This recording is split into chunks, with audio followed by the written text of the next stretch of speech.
boa noite. Cá estamos de volta para dar início à segunda aula, subordinada ao tema Os Dons do Ministério.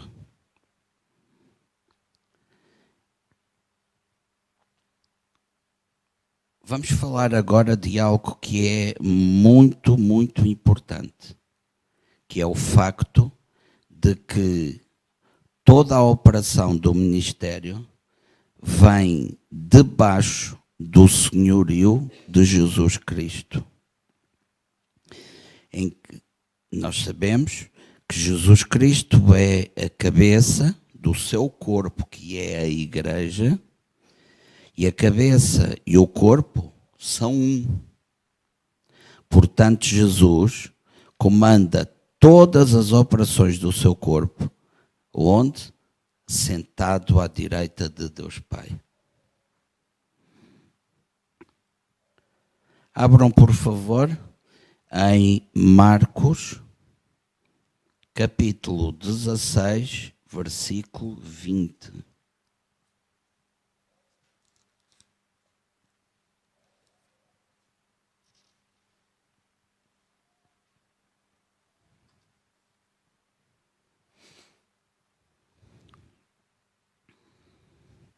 E Marcos capítulo 16, versículo 20, diz: E eles partiram e pregaram por toda a parte, trabalhando o Senhor com eles e confirmando a palavra com os sinais que os seguiam. Amém. Eu faço aqui uma menção pregaram por toda a parte, trabalhando o Senhor com eles.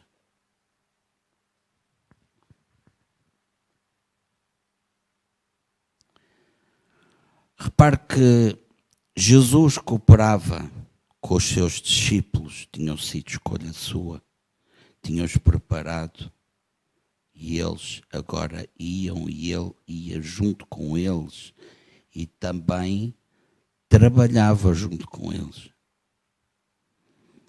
Ele cooperava como Senhor deles, não apenas como um simples ajudante. Portanto, neste momento, os discípulos foram pregar a boa nova por toda a parte, e o Senhor ajudava-os e confirmava a pregação por meio de milagres.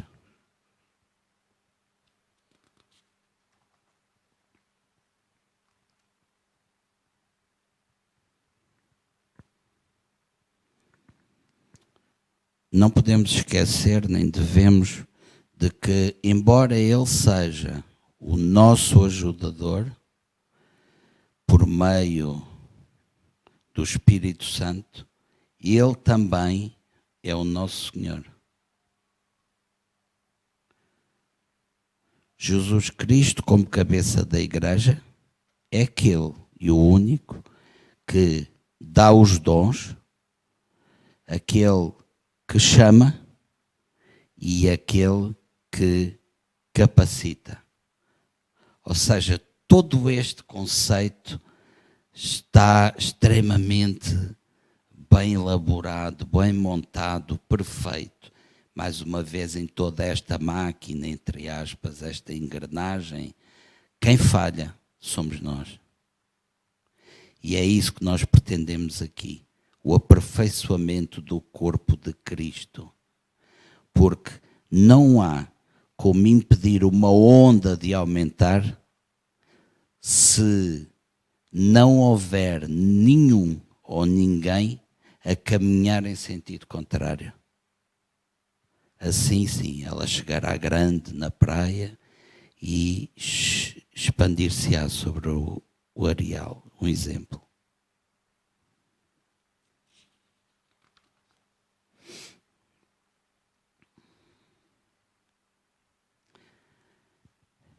Para quem tem uma chamada de Deus, há um aspecto que se reveste de enorme importância, que é a fidelidade a essa chamada. Nós temos que aplicar à chamada de Deus as nossas próprias vidas completamente. É uma entrega, é uma escolha, é uma opção. Quanto mais dermos, mais Ele dará.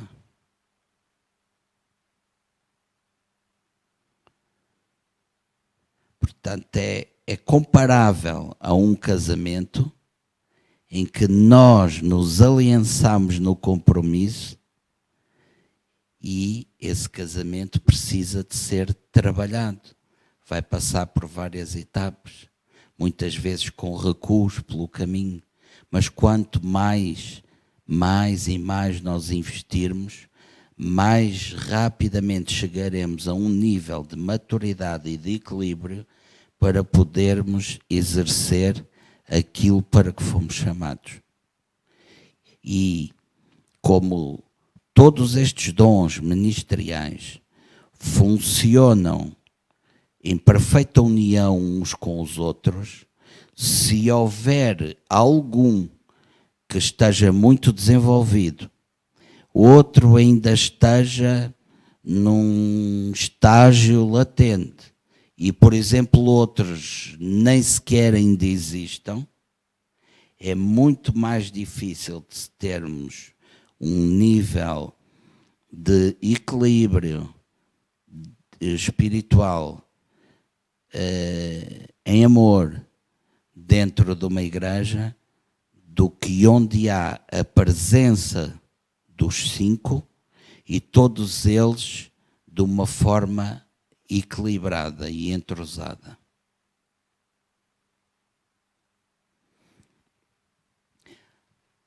Portanto, referente à fidelidade à chamada de Deus,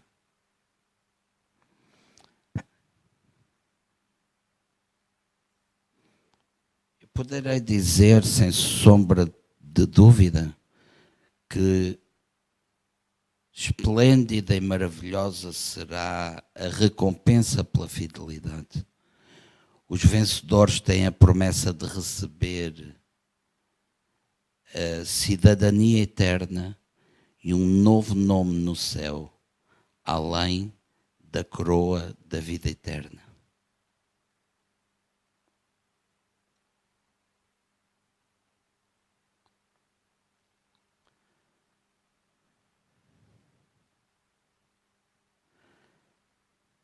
Coisas em que se devem de investir em relação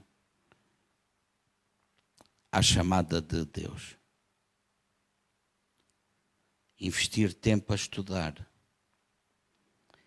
Investir tempo e investir de nós em dedicação, em consagração, sermos submissos à vontade de Deus, em integridade, fazermos sempre tudo para sermos pessoas íntegras no caráter, não ser hoje uma coisa, amanhã outra. E, finalmente, o amadurecimento espiritual. Este amadurecimento espiritual vai nos ajudar em vários outros aspectos. Um deles é a integridade. Uma pessoa amadurecida espiritualmente vai ser muito mais íntegra do que um menino. Então, abram por favor 2 Timóteo, capítulo 2, versículo 15.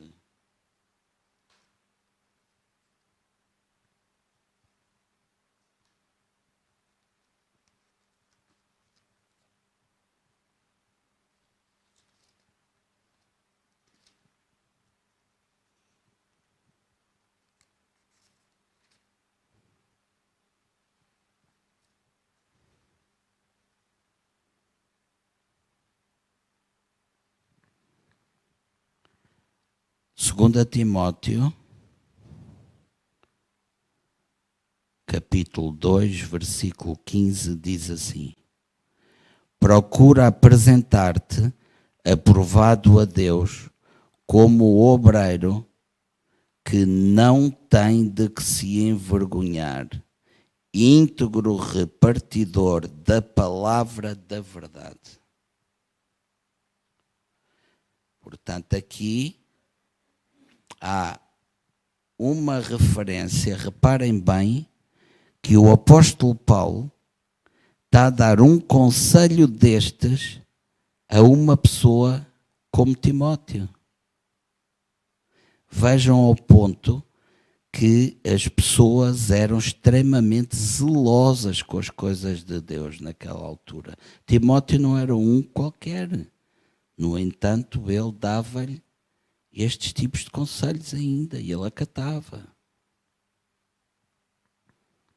Só vamos manejar bem a palavra do Senhor se a estudarmos, se investirmos tempo com as Sagradas Escrituras. Devemos investir tempo na palavra de Deus, porque ela liberta-nos, ela transforma, ela pode fazer isso na nossa vida.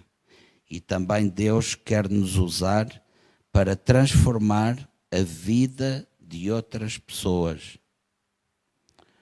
Coloque Deus e a sua palavra em primeiro lugar, e isso irá fazer-lhe muito bem.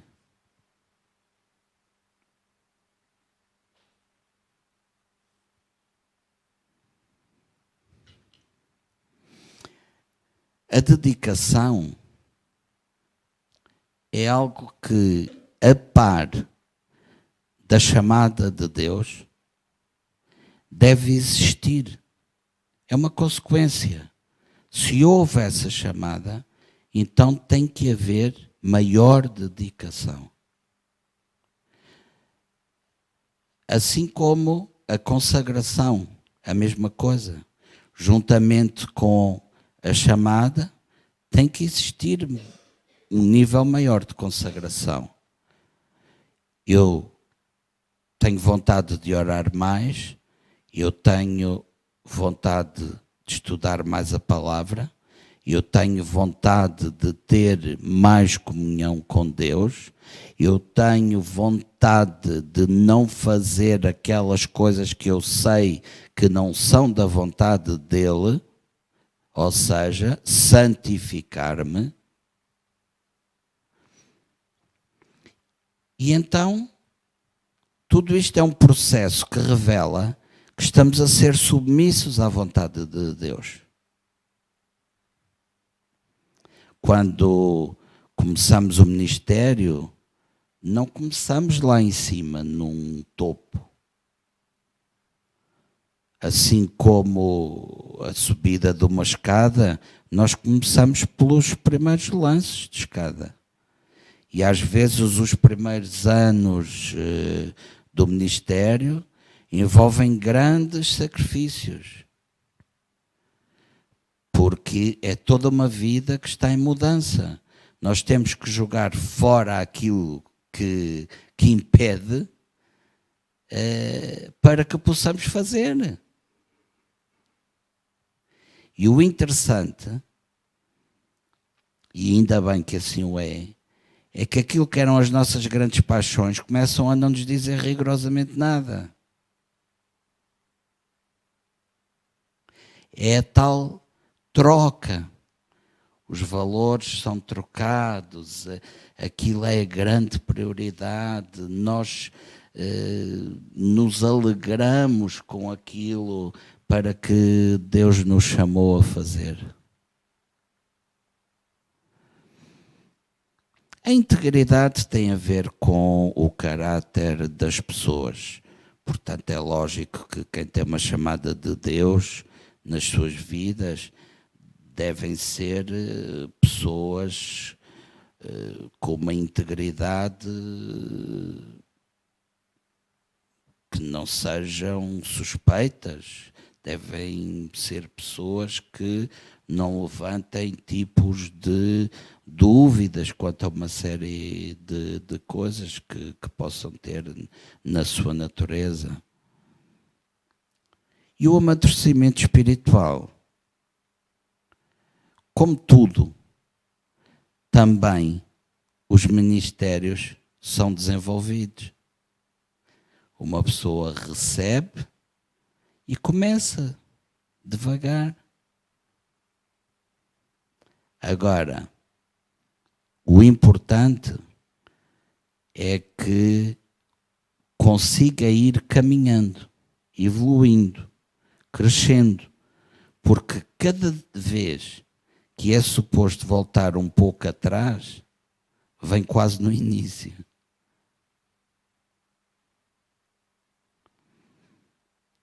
Então devemos nos esforçar nesta área também, de perceber que as coisas não são à pressa, que tudo tem o seu tempo e nós devemos dar esse tempo, que é o tempo de Deus na nossa vida, para que no final tudo dê certo.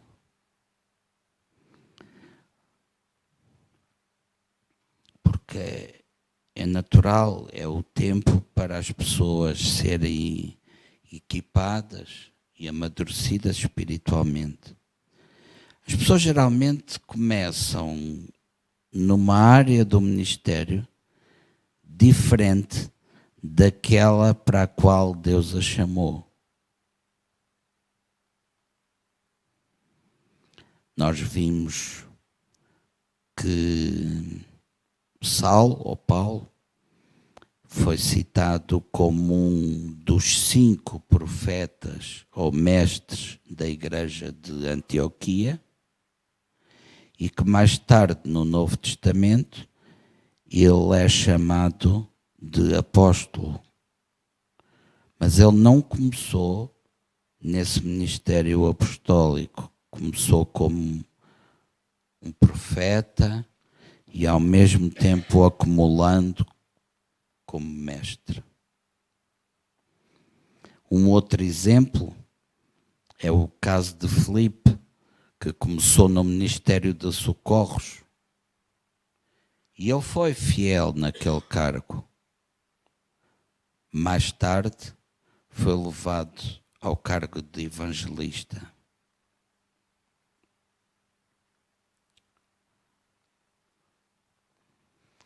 Uma coisa que é de suma importância é gastarmos realmente um tempo bem gasto para esperar e descobrir o que Deus quer que você faça.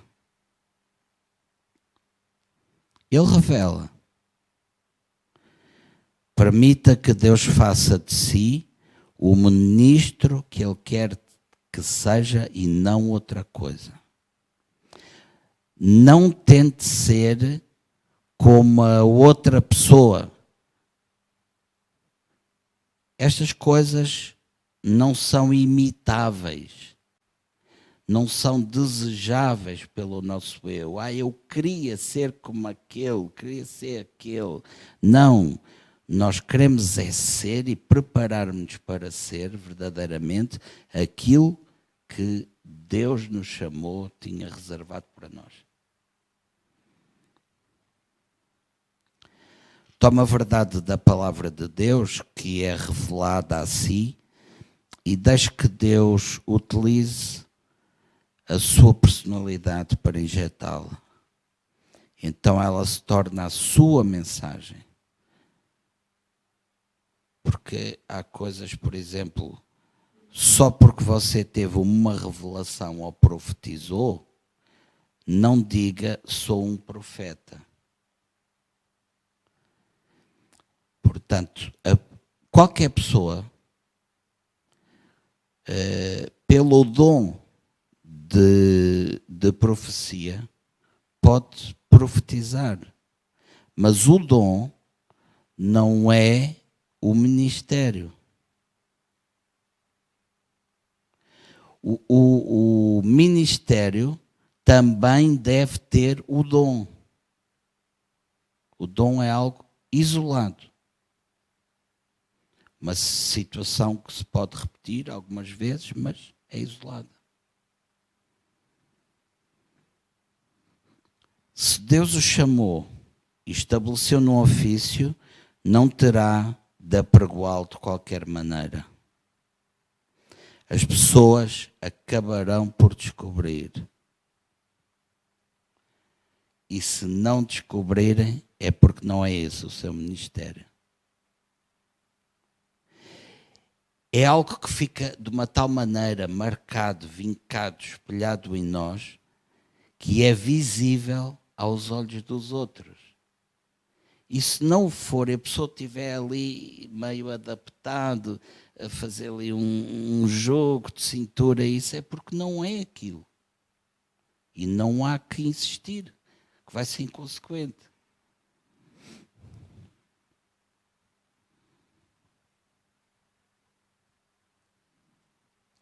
Devemos de usar bastante do nosso tempo para orar,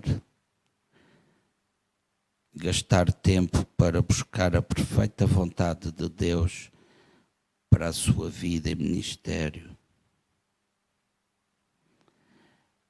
A chamada de Deus é santa. O ministério de Deus é santo.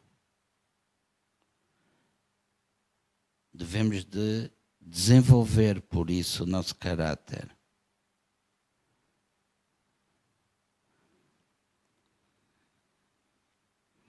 Devemos ser, ou procurar ser, sempre exemplares, honestos aos olhos dos homens, e devemos de ocupar o lugar para que Deus nos chamou com a maior dignidade.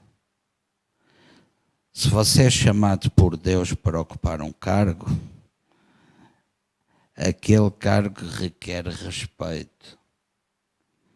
Se você tem respeito pelo cargo que ocupa, então também irá conseguir ensinar as pessoas a respeitarem aquele cargo.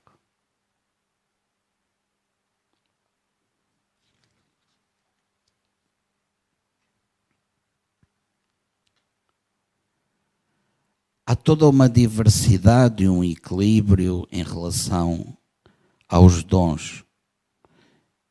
Um dos aspectos que é mais fascinante relativo aos dons do ministério é precisamente a sua diversidade.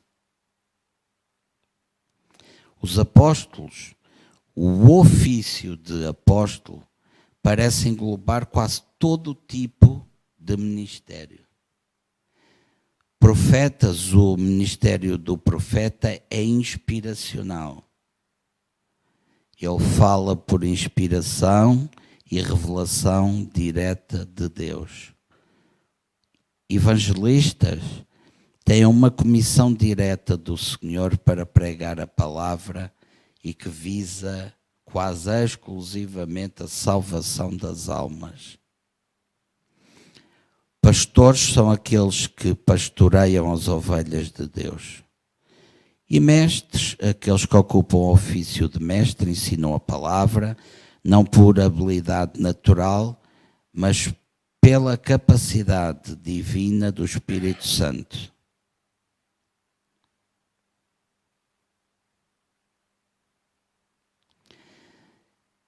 Estes dons do ministério foram precisamente doados à Igreja para que houvesse um equilíbrio na mesma. E nós temos relatos de que no grande centro missionário da Igreja de Antioquia, os dons do ministério eram equilibrados. E esta questão do equilíbrio dos dons ministeriais no corpo de Cristo é de suma importância para que seja eficaz. Já falávamos aqui há algum tempo atrás. Só um cargo de dom ministerial não pode esperar ser capaz de ministrar eficientemente a todas as necessidades de todo o corpo de Cristo. Deus estabeleceu um plano para que cada ministério que Ele colocou na igreja pudesse corrigir e fosse um complemento aos outros, fazendo com que haja o equilíbrio necessário. Por exemplo, o profeta é para inspirar o mestre é para equilibrar o profeta, o evangelista é para nos lembrar continuamente acerca do mundo perdido e morto espiritualmente e da sua necessidade de ser alcançado pelo evangelho. O pastor é para nos mostrar que as vidas ainda precisam de muito cuidado depois de serem salvas. E o apóstolo para inspirar e abrir espaços para novas conquistas para Cristo e para a igreja.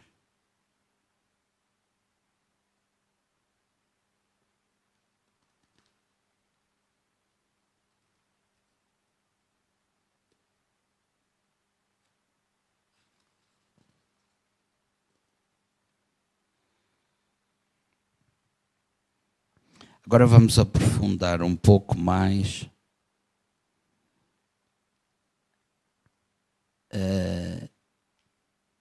em relação a Efésios capítulo 4, que já aqui abordamos, mas mais em detalhe as características dos 5 ministérios.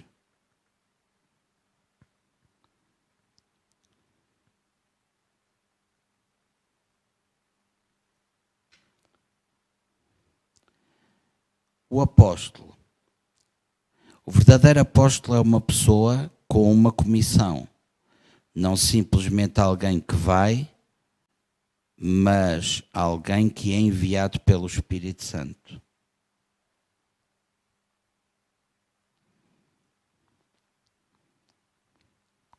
Nós víamos, por exemplo, no capítulo 13 de Atos, que o comissionamento apostólico de Paulo e de Barnabé para serem apóstolos dos gentios. São como credenciais que acompanham os apóstolos.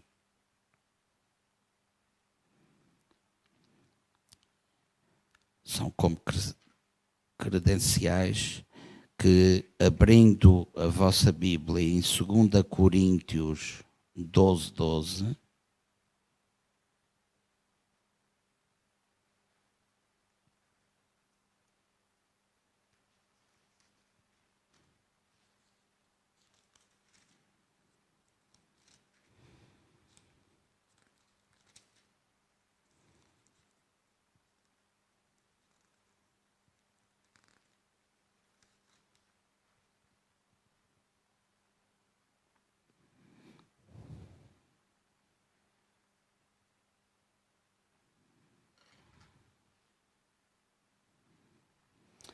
verdadeiramente os sinais de um apóstolo foram manifestos entre vós com toda a paciência por sinais, maravilhas e poderosos feitos.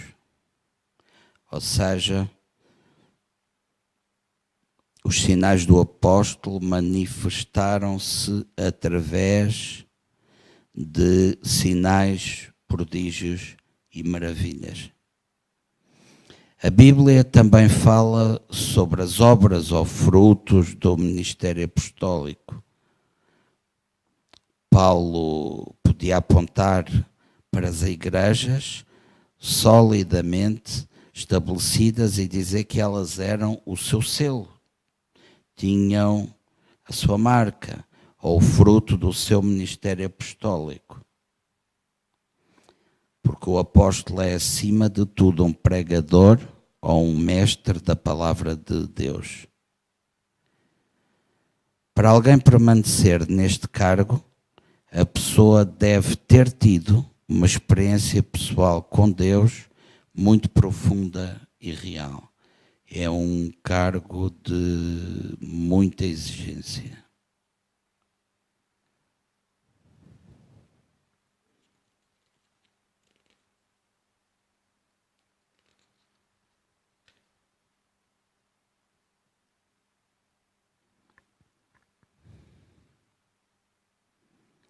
O apóstolo tem algumas operações de todos os 5 ministérios, que inclui o equipamento pastoral de governos.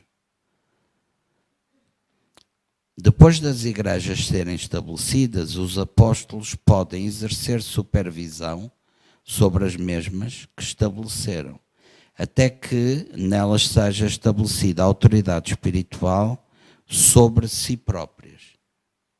Portanto, estar em condições de funcionar sozinhas.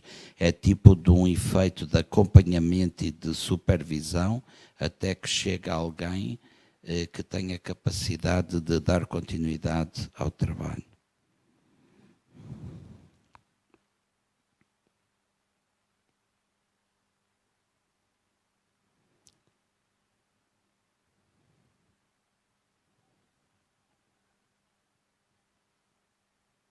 Portanto, poderemos dizer que um apóstolo é um missionário que verdadeiramente é chamado por Deus e que é enviado pelo Espírito Santo. Ele fará um trabalho de evangelista,